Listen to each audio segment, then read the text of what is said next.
My name is Jamaal Shango James out of Minneapolis, Minnesota. I fight out of the Circle of Discipline. The Circle of Discipline. Yes, sir. Explain that. What's the Circle of Discipline? Circle of Discipline is a nonprofit organization that my father actually started up, now ran by a board of directors, and it's open to everybody in the community, outside of the community, but it's its main goal is to kind of give at-risk youth a place where they can go and kind of channel any aggressive energy that they might have and keep kids off the streets and on the right track.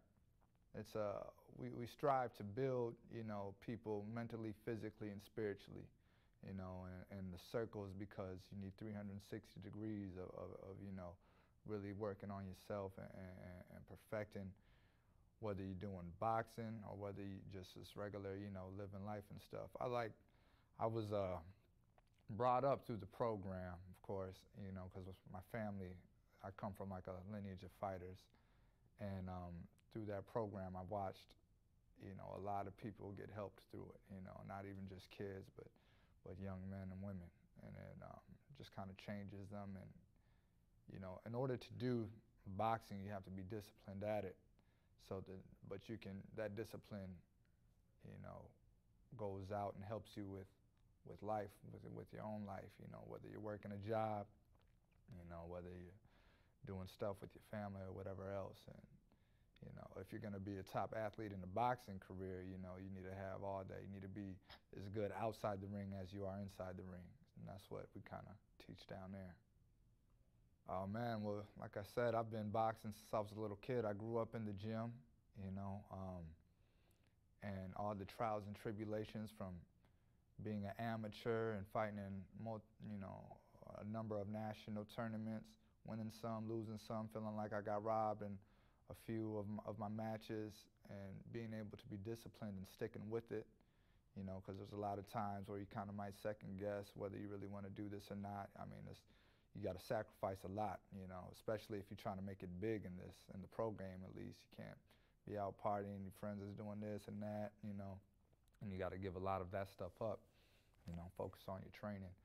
But it really helps me to be, especially with this organization, because a lot of the kids that come down kind of look up to me, and I feel like, if I wasn't on my game, then it's like I'm letting them down. I mean, me personally, just in my opinion, I feel like it's easy to let yourself down if you're fighting for yourself, because you can always blame it on somebody else, or say, the judges are doing this or that. But if you're fighting, for something bigger than yourself, then there's no excuses. You want to make sure that you're at your top level. You want to give it everything you got. You don't want to leave nothing in the ring. So that's kind of how it's played a role in my life, and not even in the ring, but outside the ring as well. Try to make sure I'm an example for those who look up to me. Right. Well, being undefeated, it definitely feels good. It definitely looks good on the record. But really, when I step in the ring, I'm willing to put it all on the line, and you can't be afraid of defeat.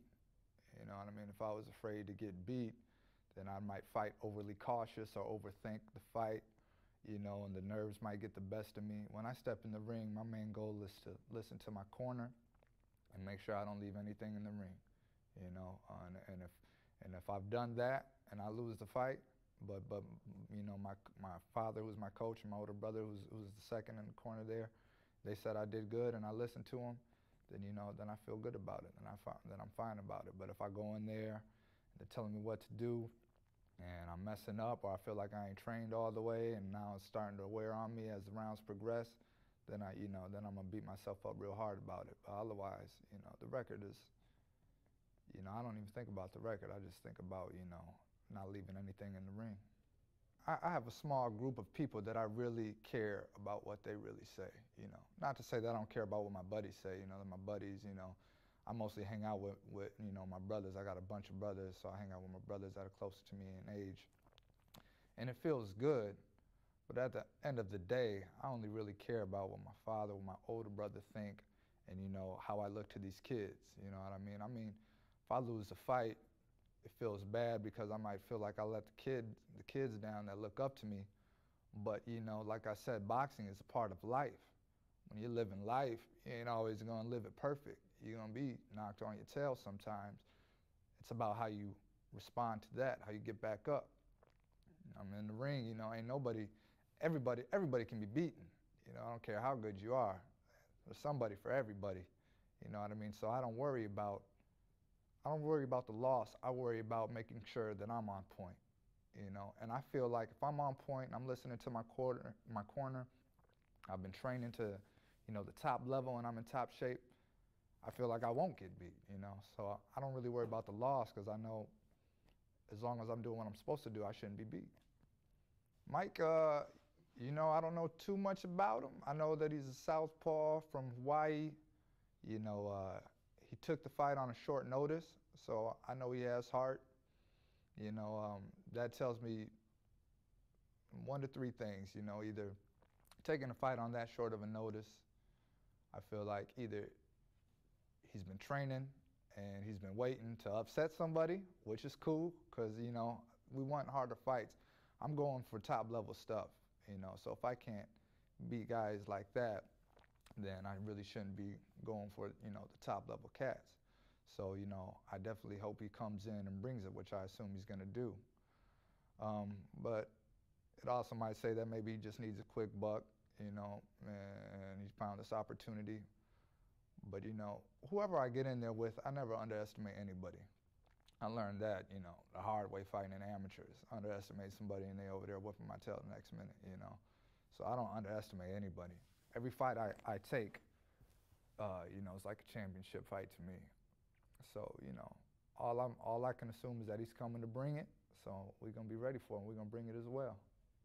That's probably like the scariest part for me is the walkout. Even though I smile, I try to be cool because, this is boxing and anything can happen. So as you're walking up, you're like, man, I hope I don't go in here and get hit with no stupid shot and be laying on the mat. You know what I mean? So it's kind of going through. But as I get closer to the ring, I think, well, we've been training. We here now. Ain't no turning back. Let's go. Whatever happens, happens. And as soon as that bell rings, all that stuff flies out the window anyway. You're like, ding, okay, fight time. You see him coming at you. Hands is up, focus is on, it's time to go. But the walk is probably the most nerve-wracking thing. But, that's the best thing about it, too. That's the best thing about boxing is that you overcome those nerves, you overcome those fears, and, it teaches you a lot about yourself. Because I got a better determination and a better drive, I got a better focus. I'm hungry. I feel like my hunger is more than his and a lot of others. My strength, my ability to adapt in the ring. I'm able to use my skills and, the advantage that God has given me, but also we train and work with a lot of different styles, and I feel like that I'm able to adapt in the ring as the fight is going on. So, even though my opponents may study my style, may study me, and might have me down, in the corner I got, my father and my brother in there who are, some of the best coaches in the world to me. They can see what's going on. They'll tell me to make an adjustment, and I'm able to make that adjustment. Weaknesses. I definitely I always leave room for improvement on anything I need to do. So, well, as far as weaknesses, I'm ready for whatever comes. So, I don't feel I have none right now. I plead the fifth in that, you know what I mean? But I always leave room for improvement, but I don't find that as a weakness. That just means I'm refining my tools and perfecting, whatever needs to be perfected.